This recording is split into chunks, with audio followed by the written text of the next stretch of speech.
Bon, on n'a pas l'ambition de résumer toute la MSP en moins de 2 heures, mais on va essayer de passer des notions, vulgariser, voilà, de dédramatiser, pour certains qui se disent: «Mais voilà, c'est compliqué, par quel bout je le prends, avec ma revue, annuelle qualité des produits, où est-ce que je mets ça?» Voilà, donc on va pouvoir un petit peu échanger autour de tout ça.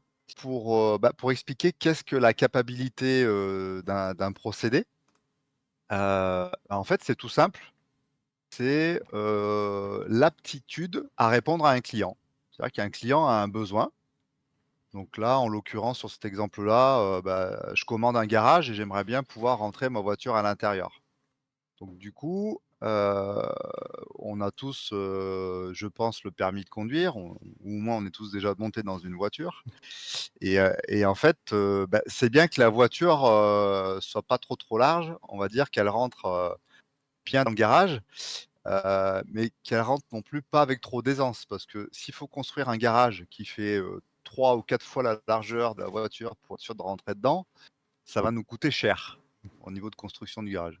L'ambition de la MSP, c'est de faire rentrer, là, c'est l'image de la voiture, de faire rentrer la voiture dans le garage, le juste nécessaire. C'est-à-dire un petit peu de marge pour se sentir tranquille, mais pas trop non plus, parce que sinon ça va nous coûter trop cher.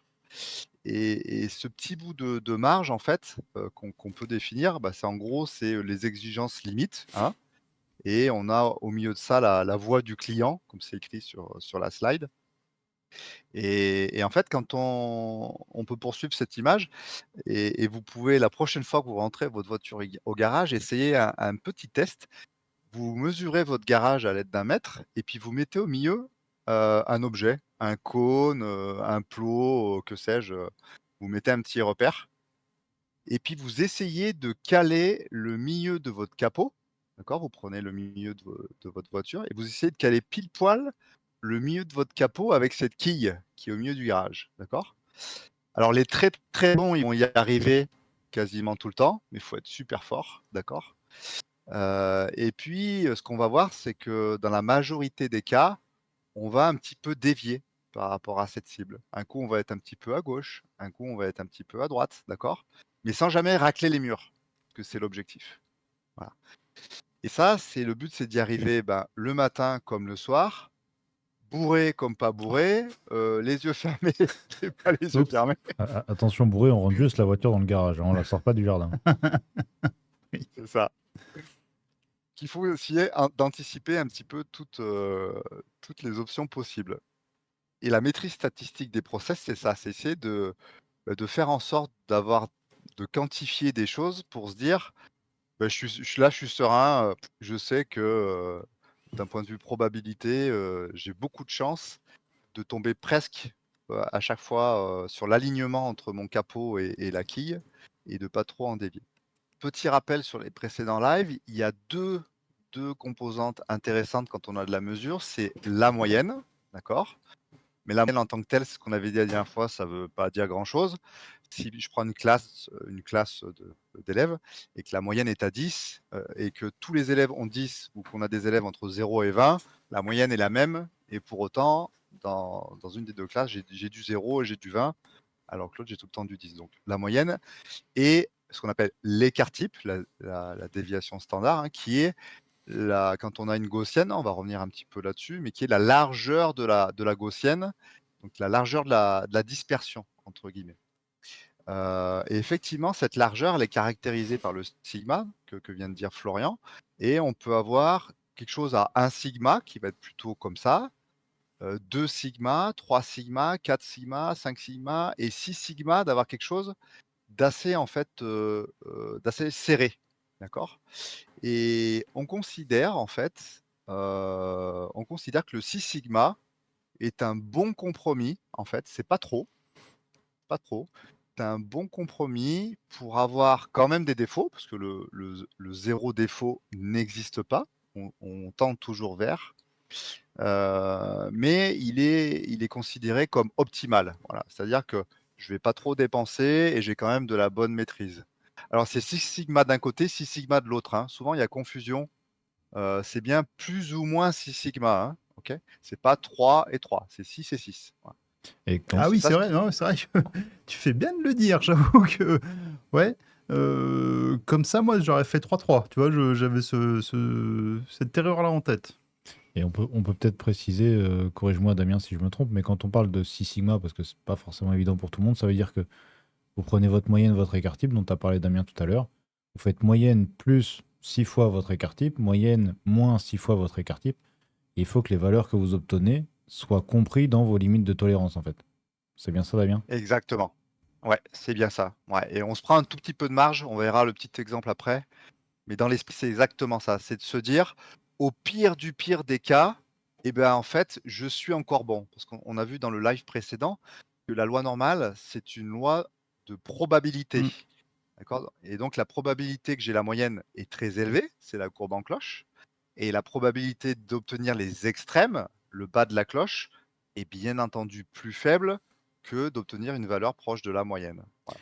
Donc du coup, la MSP, son rôle va être de détecter un événement dit extraordinaire par rapport à un événement ordinaire. La courbe plate n'existe pas. On a toujours une part de variabilité intrinsèque au procédé, d'accord? Puisque, la température change, l'environnement change, les opérateurs changent, les machines s'usent, les fournisseurs peuvent varier de matières premières, d'articles de conditionnement. Donc tout ça contribue à une certaine variabilité intrinsèque au process. Celle-là, on ne pourra rien y faire, d'accord? On va la caractériser, hein, on va savoir de combien elle est, mais une fois qu'on la connaît bien, qu'on l'a identifiée, c'est le but de l'exercice de validation initiale, OK? Heu, Là, on va, lancer le procédé, voilà, à grande cadence, on produit, des centaines, des milliers, des millions de vaccins, de comprimés et cetera, et puis de temps en temps, en mettant le procédé sur je vais voir des choses un petit peu anormales. Et bah, c'est ça, en fait, qu'on va venir capter, par la MSP et notamment par les cartes de contrôle, hein, qui vont venir détecter ces points atypiques. Je pense que c'est important de définir ça. Mmh. Donc l'ordinaire de l'extraordinaire et également le fait qu'il y ait une variabilité due au 5e, voilà, qui est intrinsèque au process. Mais pas la méthode. Mais pas la méthode, parce que la méthode, elle, on l'a étudiée avant Enfin, la méthode et d'analyse. c'est même la méthode d'analyse, tout à fait, la méthode de contrôle, c'est le premier truc à faire et quand on fait pas ça, bah, en fait, on est aveugle Bah, ouais, parce que, ouais. bah, ouais, le contrôle, c'est les yeux de la prod et si le contrôle, il est il est trop variable, ben, on voit ce qu'on voit, c'est pas la variabilité du process, c'est la variabilité de la méthode de contrôle. Oui. Alors là aussi, on va un peu casser les préjugés parce que souvent, comme je suis aussi formateur sur site industriel, en plus des activités à la fac, souvent j'ai l'amalgame, c'est les gens qui me disent: «Ah mais moi, heu, de toute façon mes données sont pas normales, donc je peux rien faire». Eh bien en fait non, c'est un mauvais préjugé. Les indices de capacité se font sur loi normale, d'accord? Mais pas que, ça peut se faire sur plein d'autres lois. Dans l'automobile, par exemple, bah, les gens connaissent bien la loi de Weibull, qui est une loi de fatigue mécanique, hein. C'est-à-dire qu'on va tester un ressort jusqu'à ce qu'il craque, voilà. Il va prendre une déformation. En fait, ça, c'est un type de loi, autre que la loi normale, d'accord? Il y a la loi log normale, la loi exponentielle et en fait, il faut pas se braquer là-dessus, en se disant: «C'est pas normal, du coup, je peux pas faire d'indice de capacité». Non, non, non, non, surtout pas.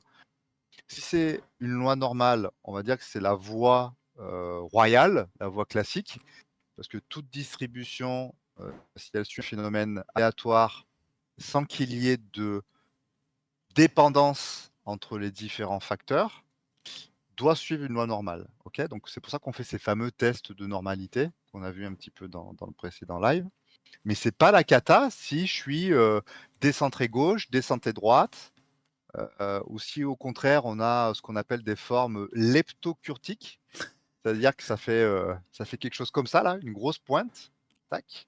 Ce qui veut dire que je suis hyper centré. En général, c'est très mauvais signe parce que c'est que les gens ont triché. Parce que ça veut dire que, ils ont toujours la même chose. D'ailleurs, par rapport à ça, il me semble que dans les slides ou quelque part, ou tu nous l'avais dit précédemment, que en règle générale, un processus, enfin un procédé de prod, vu qu'il y a plein de choses plein de variables possibles, équipement milieu, méthode, main-d'œuvre, sur même la partie équipement, il y a plein de choses qui peuvent varier et donner des résultats et influencer le résultat. Qu'en gros, ces causes, cette multiplication des variabilités possibles fait que, forcément, ça te projette sur quelque chose qui aura plutôt une apparence de loi normale, c'est ça? C'est exactement ça. Tu as bien écouté le précédent live, je suis épaté. Mais ça, c'est important Well pour les done. gens. Mais non, mais c'est important pour les gens parce qu'en fait, souvent, mais moi le premier, j'ai toujours dit, bah ouais, mais ouais, mec, démontre déjà que c'est une loi normale. Mais en gros, même si ça peut prendre du temps de le prouver, c'est un bon postulat de base de se dire le processus, de par sa complexité, la partie fabrication et la multiplication des variables possibles, fait que par défaut, on se projette sur quelque chose qui va respecter la loi normale. Donc c'est vrai que ça, c'est un truc que moi j'ai appris et que je retiens fortement. Pour avoir dit Ah cette super top. bêtise, pendant à peu près 20 ans. Merci Ouais Damien. et on a oui, de rien et on avait pris l'exemple des pommes, des cerises, des Oui, c'est fraises. ça. C'est ô combien difficile d'avoir une bonne fraise dans le jardin parce que déjà, faut pas qu'elle gèle pendant l'hiver, faut qu'elle ait assez d'eau, assez de soleil, que la terre soit assez riche, qu'on l'écrase pas, donc tous ces phénomènes aléatoires font que les fraises font à peu près la même taille. Voilà, ça marche pour C'est les ça. pommes aussi, les abricots.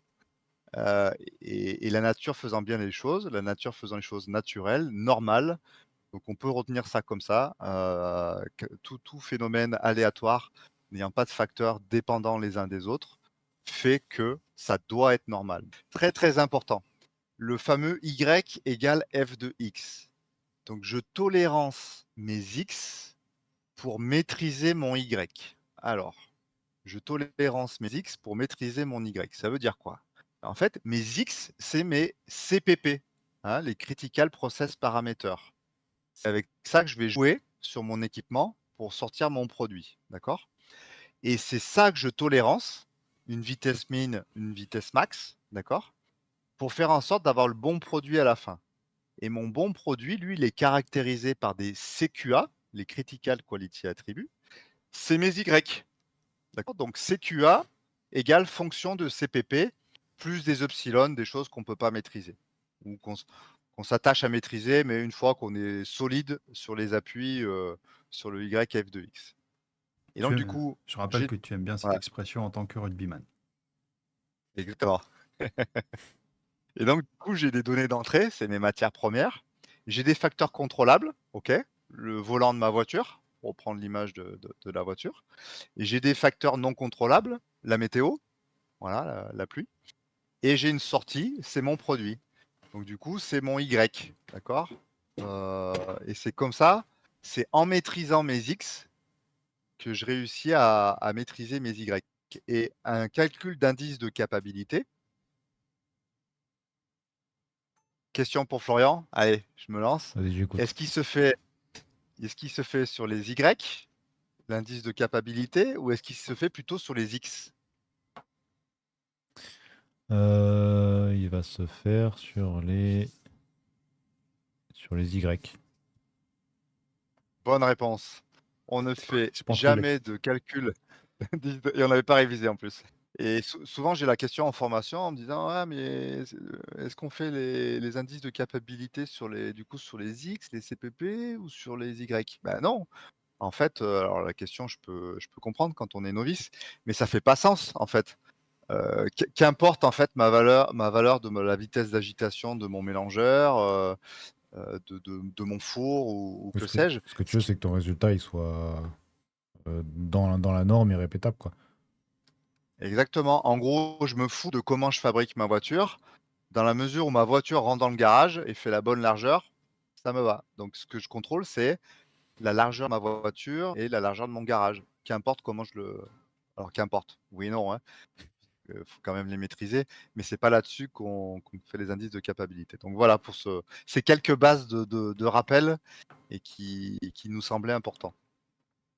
Donc position, c'est la moyenne, OK, et la dispersion, c'est l'écart type. Et vous avez là repris, le fameux pourcentage de valeurs qu'on retrouve sous cette courbe en cloche. Donc quand je travaille à +3, -3 sigma, je vais retrouver sous cette dispersion, grosso modo 99,7 de mes valeurs. On a vu tout à l'heure que quand je suis sous plus sigma, moins 6 sigma, on a 99,99966. Voilà. Donc du coup, si imaginez que mes limites de process supérieures et inférieures soient, pile poil sur la courbe bleue, là, sur la courbe bleue. C'est-à-dire qu'on se met à un écart type, au-delà d'un écart type, d'accord? Je rejette mes lots et en dessous, je rejette mes lots, d'accord? Et bien, en fait, vous vous rendez compte qu'on va avoir, plus de 30 de rejet, qui est catastrophique. Et à l'inverse, si on se met à 3 sigma ou 6 sigma, on réduit drastiquement le nombre de pièces, le nombre de lots non conformes. Voilà. Il ne faut pas changer Ça les marche pour ce specs. Il faut maîtriser le processus. Oui, c'est ça, vous placez pas les specs en fonction de ce qui vous arrange. Vous placez vos specs et après vous vous arrangez pour que votre process tombe dedans. Le conseil n'est pas exact. déplacer vos specs, hein. Trop Non. facile. Je joue avec les règles. Donc imaginez-vous que ce week-end, vous ayez envie de faire un joli gâteau au chocolat et que vous vouliez, qu'il fasse 100 grammes. D'accord? C'est votre objectif, c'est votre cahier des charges. Et que parmi tous les gâteaux au chocolat que vous allez faire, mais non seulement vous, mais votre épouse, vos enfants, vos voisins, les gens de votre famille qui sont ailleurs, imaginons que tout ce beau monde-là se mette à faire des gâteaux au chocolat et que vous aimeriez bien qu'ils fassent tous 100 grammes. On va s'accorder sur une limite inférieure et une limite supérieure, acceptable. Donc on va se dire que 95 grammes arbitrairement est acceptable parce que du coup, bah, j'ai quand même assez à manger Pas avec, mal. un gâteau. Voilà, et je m'accorde 105 grammes maximum. Ça me coûte pas trop cher de faire un gâteau un petit peu plus gros, voilà, mais ça reste toujours acceptable. Donc en fait, voilà, ça c'est le client, hein, qui définit, ses specs, comme on a dit tout à l'heure. Les specs sont les specs, donc soit elles sont normatives, le fameux 95-105 par exemple pour un dosage HPLC d'un médicament. Souvent dans les pharmacopées, on a ce type de de prescriptions, hein, qui sont versées, ou alors avec la connaissance produit, on sait qu'on va l'effet thérapeutique si on est entre, 98-102 de teneur en principe actif, dans un médicament, un comprimé ou un vaccin ou voilà, tout type de médicament. Et en fait, une fois qu'on a défini ces bornes, on a ce qu'on appelle l'intervalle de tolérance, qui est tout simple en fait, qui est la tolérance supérieure moins la tolérance inférieure. Que là, ça va? J'ai Ça, perdu c'est... personne? Non. Donc là, dans l'exemple, par exemple, c'est 105 moins 95, ça fait 10. Exactement, ça fait 10. C'est vraiment de plus en plus Et impressionnant. Tu vois, je pense ah que je ouais, peux ouais, être black belt. impressionnant. Et en fait, comme vous l'avez compris avec l'histoire de la voiture dans le garage, bah, je vais faire en sorte de rentrer. On va se fixer pas un 6 sigma parce que c'est un peu exigeant, mais de se mettre au moins 3 sigma de chaque côté, d'accord? 3 sigma de chaque côté dans cet intervalle de tolérance. OK? Donc 3 plus 3, ça fait 6 et on a le fameux 6 sigma, d'accord? De la formule du premier indice de capacité, le CP, qui est en fait ce 10, cet intervalle de tolérance supérieure moins tolérance inférieure, divisé par 6 fois l'écart type de mes valeurs obtenues. D'accord? Donc vous voyez, on se fout de la moyenne, Oui. cette formule. Pour l'instant, on s'en fout. Parce que le but là, ce que j'essaye de vous expliquer, c'est qu'en fait, le premier indice de capacité, le CP, c'est de combien je rentre l'ensemble de ma courbe en cloche dans mon intervalle de tolérance. Quelle que soit ta cible, en gros. Si tu refais Quelle que soit ta cible. Si tu refais l'image par rapport au garage, c'est mon garage est suffisamment grand et ma voiture suffisamment adaptée et mon procédé suffisamment fiable, sauf si je suis bourré, je rentre dedans, quoi. exactement. Mais par contre, je rentre dedans un peu décalé à Voilà, gauche un peu ou un peu d'écart. décalé à droite. Voilà, Mais je rentre dedans. et je rentre dedans. Voilà, je rentre dedans. J'ai de la marge. Ouais. Et là, il y a une notion. J'ai de la marge. Et là, il y a une notion qui est très importante dans, avec deux cultures qui s'affrontent dans nos industries. Et je vois encore trop souvent, il y a la culture de la spec. Je suis conforme ou non conforme. D'accord. Donc, dans cet exemple-là, on prend un gâteau au chocolat qui est à 104 grammes. Il est conforme. Ça va. J'en prends un autre qui fait 96 grammes. Donc, il est proche de la tolérance inférieure, mais il est conforme. Mais en termes de maîtrise statistique, vous voyez bien C'est que pas bon. la, proba- eh ouais, la probabilité qu'on ait le 96, qu'un jour il passe la frontière, est plus élevée que si j'ai un gâteau qui fait 100 grammes. Et bien, c'est ça, en fait, la maîtrise statistique, c'est la culture de la cible. Et cette culture de la cible est très différente de la culture de la spec. Voilà. Et c'est ces deux mondes-là Hmm. qu'il faut faire vivre ensemble et bien faire comprendre. Donc je pense que là, on a bien défini ce qui était du coup l'indice CP, d'accord? Et on va passer au slide d'après maintenant. Donc là, vous avez compris ce qu'est un CP, d'accord? Le CP, c'est la capacité à rentrer ma courbe en cloche avec un petit peu de marge, mais pas trop, dans mon intervalle de tolérance. Mais en fait, le CPK, c'est un indice de décentrage, d'accord? En fait, ce qu'on disait tout à l'heure, je sais que ma courbe en cloche rentre bien dans mon intervalle de tolérance. Mais je ne peux pas être hyper parfait. Je ne peux pas entrer toujours ma voiture tous les jours, sous la pluie, sous la nuit, de jour comme de nuit. Je ne peux pas rentrer exactement pile poil ma voiture au milieu. Je vais un petit peu dévier à droite, à gauche. En fait, cet indice de CPK va quantifier de combien je me décentre. Voilà. Donc, c'est tout simple. En fait, sur le même principe, on va prendre la moyenne, OK? Et on va prendre la tolérance inférieure. D'accord? On va prendre juste une partie de la courbe en cloche, on va la couper en deux. Et là, comme on la coupe en deux, bah, on ne prend pas 6 sigma, mais on prend 3 sigma. C'est la formule que vous voyez affichée à l'écran. Donc, c'est la moyenne moins la tolérance inférieure sur le 3 sigma. On fait la même chose de l'autre côté, c'est-à-dire qu'on prend la tolérance supérieure moins la moyenne, Ah, qu'on met pardon, ouais. aussi sur. Il y a un petit X qui Ouais, s'est barré dans la formule. ouais, c'est pas grave. Et en fait, on prend le minimum des deux, d'accord? Parce que le minimum des deux, en fait, c'est là où la courbe en cloche sera le plus proche de la frontière. Parce que comme on essaye de quantifier la distance entre le haut de la courbe en cloche et ma tolérance, plus cette distance est petite et plus j'approche ma tolérance. Donc plus c'est dangereux. D'accord? Donc je prends le worst case des deux. Voilà. Et donc le CPK, qui est un chiffre adimensionnel, hein, comme le CP, on va voir quelle valeur on va lui donner comme critère d'acceptation après, avec un petit exemple. Mais cet indice de CPK, la formule, la voilà. En fait, c'est pas très compliqué quand on a compris comment ça fonctionne. Et on espère que par ce live, vous aurez intégré un petit peu ce qu'est un CP et un CPK. Et du coup, Damien, si j'essaie de vulgariser, parce que moi j'ai besoin que ce soit simple pour comprendre, Hmm. euh, tu prends un exemple pour le CP.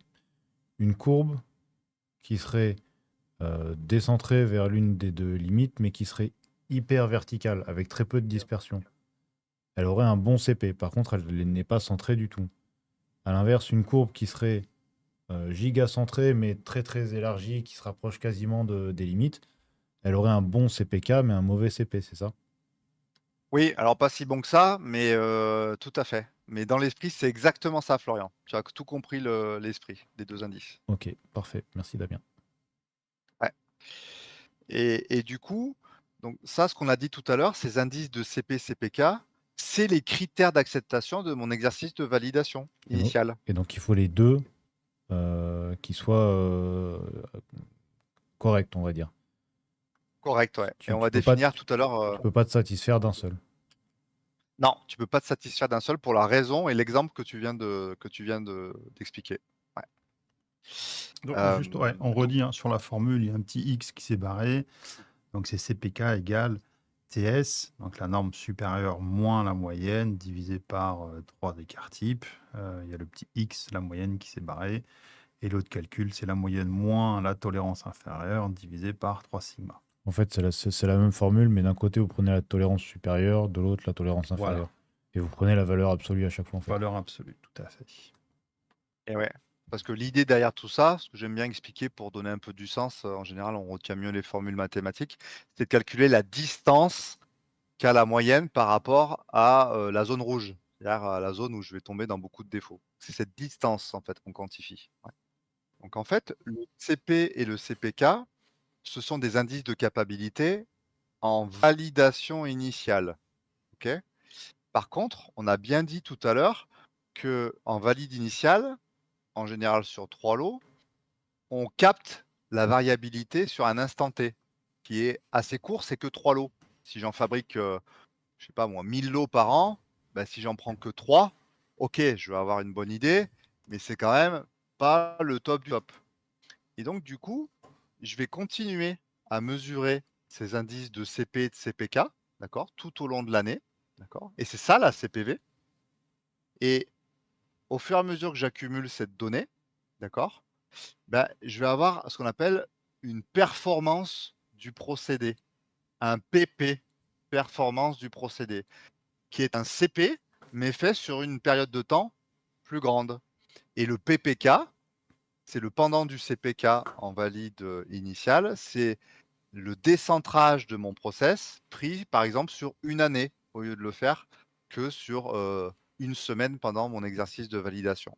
Donc CP, CPK, on répète, validation initiale, PP, PPK, c'est la même chose, c'est la même formule, sauf que je prends de la data sur un an au lieu de la prendre que sur une semaine. CP, c'est combien je rentre ma gaussienne dans mon intervalle de tolérance, comme le PP. Et le CPK et le PPK, c'est de combien je suis décentré par rapport à ma cible. Voilà. Et donc, de manière très concrète, si on veut les calculer, pour le CP, vous prenez, je sais pas, on va prendre les masses réparties. Vous prenez vos masses réparties Ouais. sur un lot, vous faites moyenne, sigma, vous appliquez les formules, vous calculez CP, CPK. Vous voulez faire maintenant PP et PPK.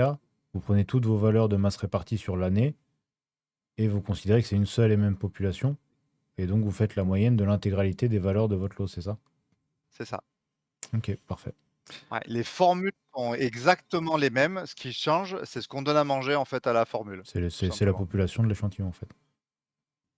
Donc, petit résumé, c'est ce qu'on a dit tout à l'heure, d'accord? On a une distribution des données, donc les CQA, hein, je prends mes CQA, d'accord? Un poids de vial, un dosage, une teneur en eau. Donc, je mesure cette valeur, ok? Et cette valeur, je la mets sur un histogramme et puis je regarde comment ça se distribue. Et en fait, c'est la courbe là que vous voyez en bleu qui est ici très large. C'est ce que disait Florian tout à l'heure. Donc les limites définies par mon client ou par ma pharmacopée, elles sont fixées, hein, d'accord? Mais en fait, vous voyez bien que dans ce cas-là, ma gaussienne, comme sa courbe en cloche, la base de la courbe en cloche dépasse, dépasse mes limites, ça veut dire que j'ai une probabilité non négligeable, ou en tout cas pas acceptable, de rejeter des lots. Voilà, donc je ne maîtrise pas mon procédé. On peut le résumer comme ça. On crée du défaut. Ok. Le slide qui est juste après, qui est aussi un petit résumé, le slide 9 avec ce joli fond vert et cette couleur rose, rose Stade Français pour faire Et tu sais que j'y ai pensé, hein. référence. C'est exactement ça. J'y ai pensé. Bon, j'avoue que c'était rose dans le support que j'ai utilisé à la base, mais je me suis dit, tiens, pour le Stade français, ça fera un petit rappel. Ouais. Donc du coup, ça exemplifie un petit peu ce que disait Florian tout à l'heure, hein. C'est que cette gaussienne, la noire par exemple, est très large, donc je vais avoir beaucoup de défauts parce que son écart type est élevé, hein. La blanche, au contraire, est plus serrée, d'accord, et la grise est intermédiaire entre les deux. Donc, à mesure qu'augmente l'écart type, vous voyez bien que notre aptitude à satisfaire notre client se détériore. Je fais de plus en plus de défauts. Donc, ça me coûte cher. Donc, ça me prend du temps. Ça va me coûter des réclamations si, au pire, je ne le détecte pas. Et donc, c'est pas bon. c'est pas bon, quelle que soit l'industrie dans laquelle on travaille. Voilà. Ça marche pour ces petits récaps? Très clair, très, très clair. Et le prochain slide, le 10, alors il en restera plus que 5 en tout, hein, je vous rassure, on n'a pas 100 slides à passer. Accrochez-vous, Donc accrochez-vous. la 10e slide, c'est cette fameuse notion de décentrage, OK? Le CPK et le PPK, où pour une même largeur de gaussienne, elle peut très bien se trouver hyper bien centrée ou décalée.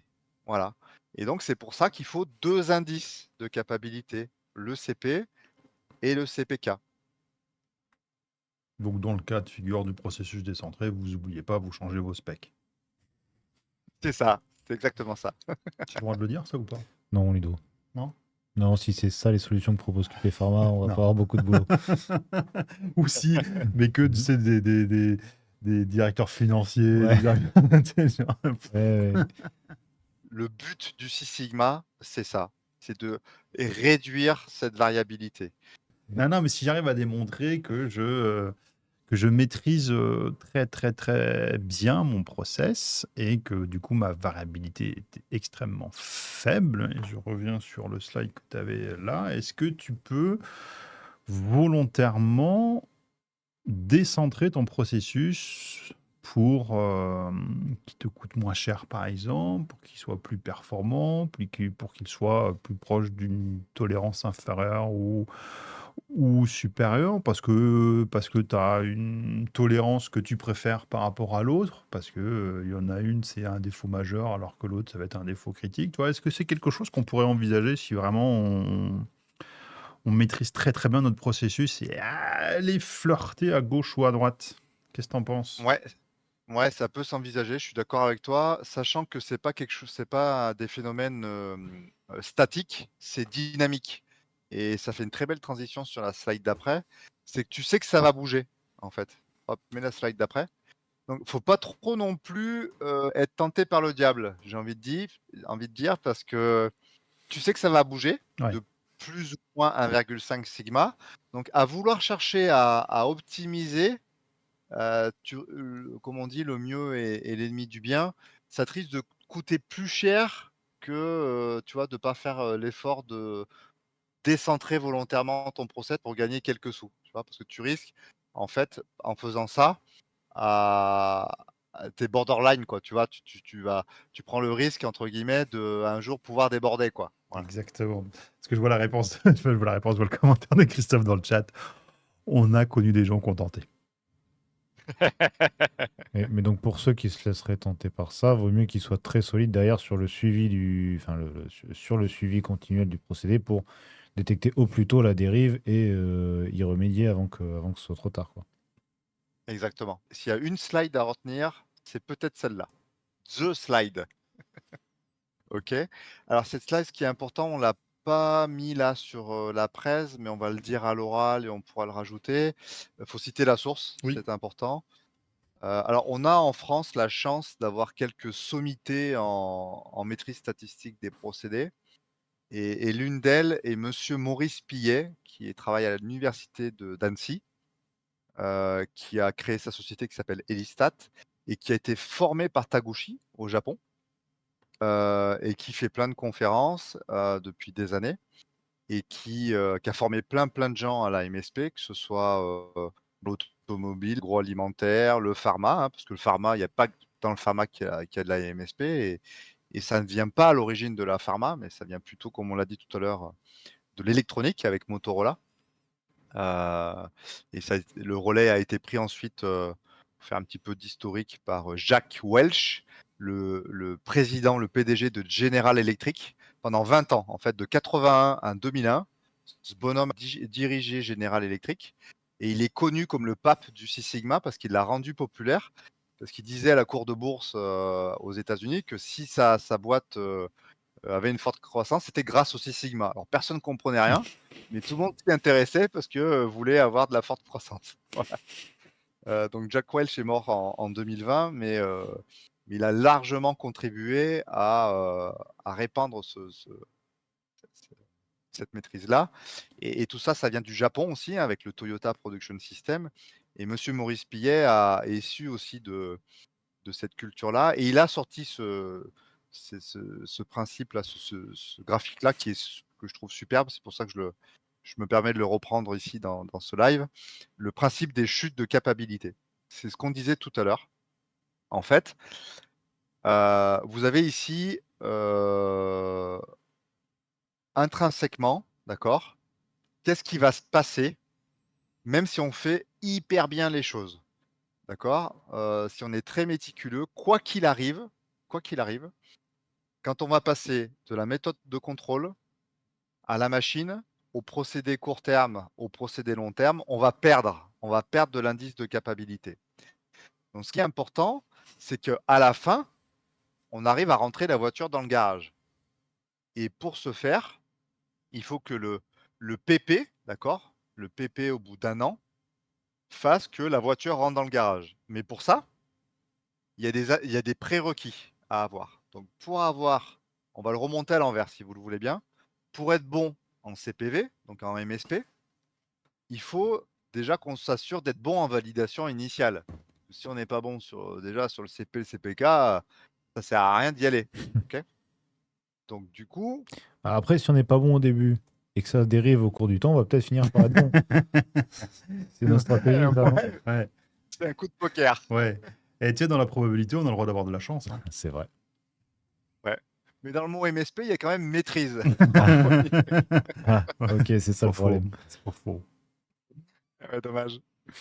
Et donc du coup, il va falloir que pour qu'on soit sûr de maîtriser, la performance, d'accord, sur le long terme, il faut qu'on maîtrise en initial. Pour y maîtriser en initial le procédé, je dois m'assurer que ma machine est en mesure de tenir une certaine capacité. Donc ça s'appelle la capacité machine. C'est la même formule, hein, à chaque fois, hein. La formule qu'on a vue tout à l'heure, d'accord?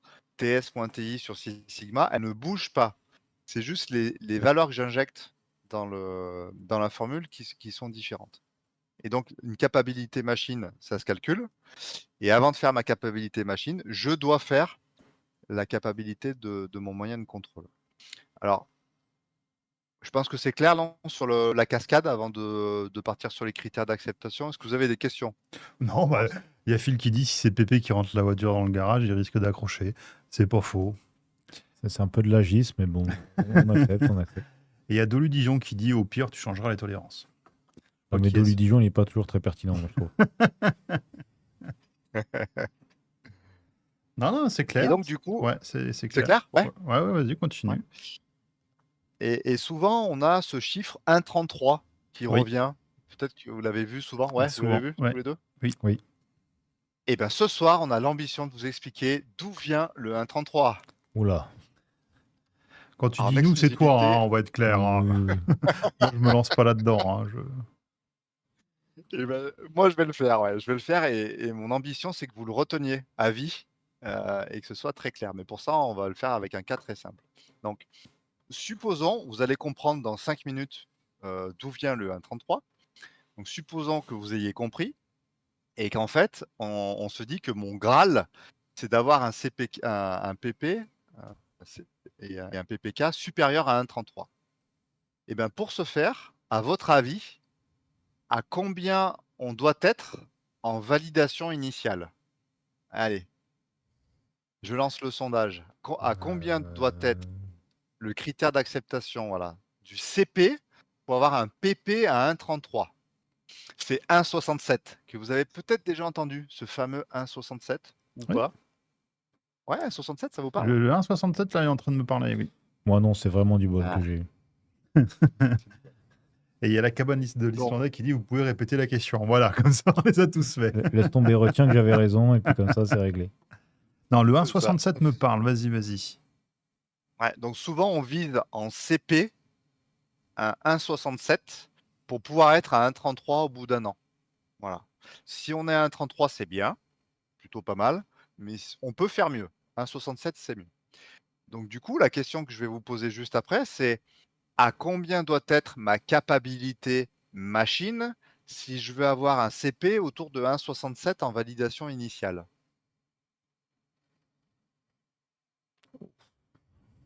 La chance a ses limites, là. Je vais peut-être arrêter de tenter. On va se rendre compte que je suis un escroc. Moi, je tente pas. T'es pourvu. Voilà, Christophe dit 1,33. Non, pas un 33, il faut que ce soit plus Bah, grand. Parce que j'ai un principe de chute. Donc la forcément, il faut que ce soit chute. plus élevé. Attends, je regarde le slide d'avant, là, s'il n'y avait pas un truc qui peut nous aider. 4. Ouais, presque. En fait, c'est 2. 2 pour la machine Ah, et puis 4 pour le moyen de, pour la 4 pour le mesure. moyen de contrôle. Ouais, pour la mesure.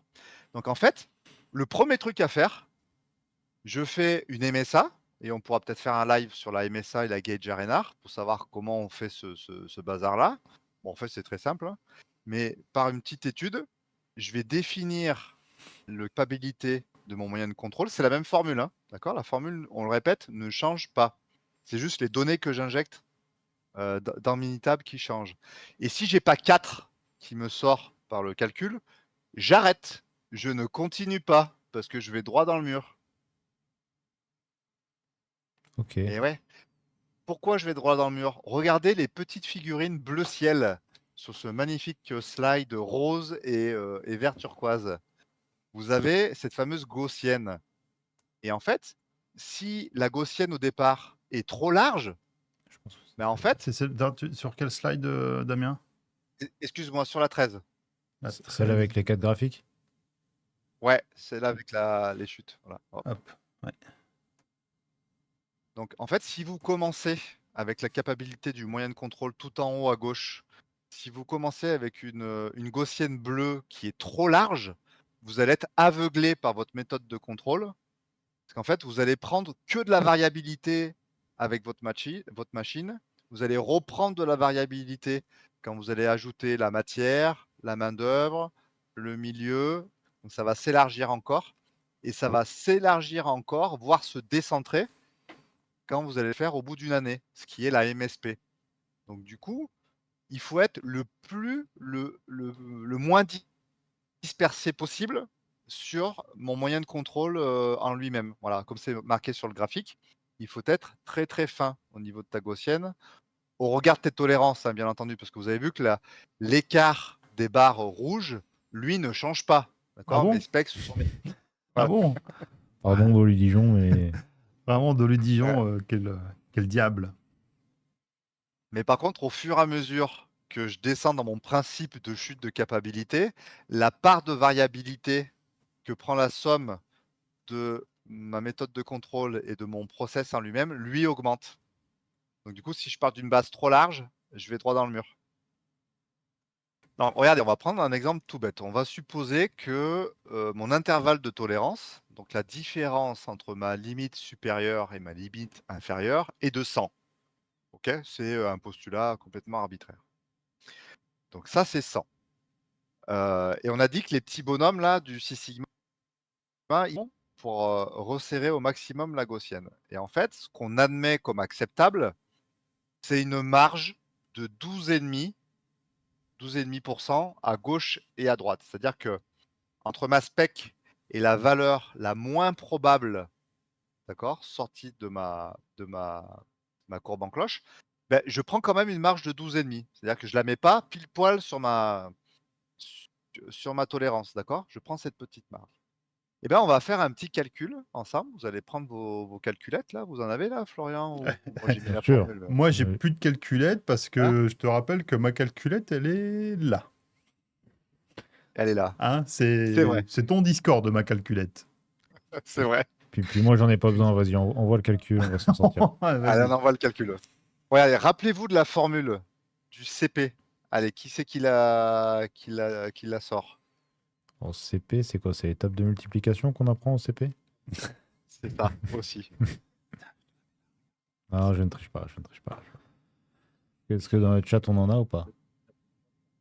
Hop, je l'ai affiché. Voilà, hop, c'est plus simple pour tout le monde. Donc c'est Cool. ts-ti divisé par 6 sigma. Par 6 sigma. Donc du coup, si je prends ts-ti, là j'ai 100. D'accord? Et je considère que je prends 12,5 de marge. Donc ça veut dire que ma courbe en cloche rentre dans un espace dans lequel j'ai retranché 12,5 à gauche, 12,5 à droite. D'accord?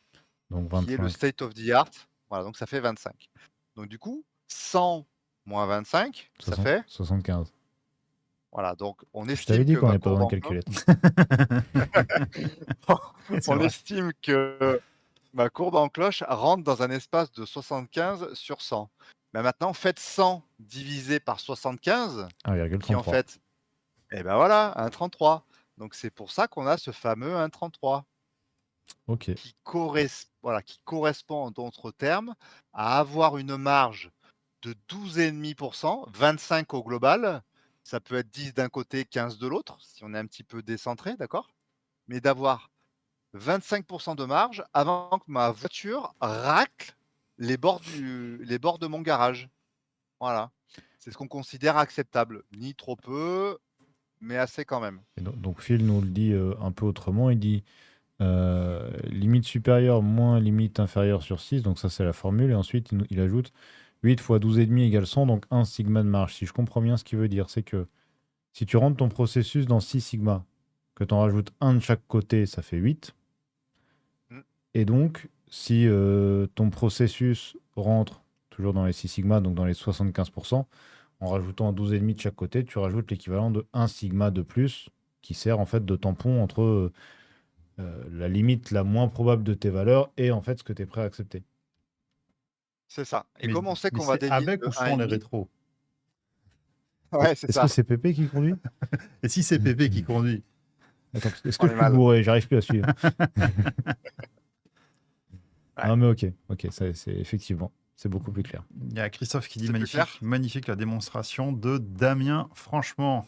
Alors j'espère que le 1,33, ça y est, c'est Christophe là, il a le truc et il arrivera à le réexpliquer. Parce que quand on arrive à réexpliquer, c'est qu'on a, en général, on a saisi le truc et on le garde à vie. Donc j'espère que ce fameux 1,33, vous arrivez à l'expliquer. C'est un petit peu le but du live aussi. Ok. Et du coup, quand on prend ces deux ingénieurs qualité de Motorola que vous avez ici en photo, qui sont considérés comme les pairs hein, du Six Sigma, ben, on a souvent ce graphique qui est plutôt sympa, qui est la représentation du coup de cette fameuse courbe en cloche et des petits bonhommes qui essayent de contenir la dispersion, parce qu'elle, elle a envie de s'écarter, mais le but c'est de tout faire pour la resserrer. Et le coût en fait qualité qui en est associé. Donc c'est vrai que bah, si on met trop d'argent, du coup ça vaut pas le coup parce que ça va nous coûter énormément cher pour satisfaire le client, alors qu'il en a pas forcément besoin. Voilà. Et d'un autre côté, si on met pas assez d'argent, bah, il sera pas content parce qu'on n'arrivera pas à le satisfaire non plus. Donc du coup, bah, quand on arrive à quelque chose d'optimal en termes de Lean Six Sigma, les coûts sont du coup les coûts associés, les coûts de non qualité, hein, associés sont très faibles puisqu'on atteint le Graal, le juste nécessaire. Je fais l'effort qu'il faut et pas plus ni moins. Et c'est un peu cette philosophie que Toyota a bien su déployer à tous les niveaux de l'entreprise dans son Toyota Production System. Et Et, euh, et on retrouve. Ouais, excuse-moi, Florian, vas-y. non, vas-y, termine, c'est une question, mais je la poserai après, vas-y. Ouais, ça roule. Je disais juste en préparation du live là à Ludo hier soir, c'est qu'on retrouve dans le sigle là, que je vous montre sur ce dernier slide un peu l'emblème de Toyota. Parce que si on reprend le logo Toyota, c'est le seul logo où le nom de la marque est dans le logo.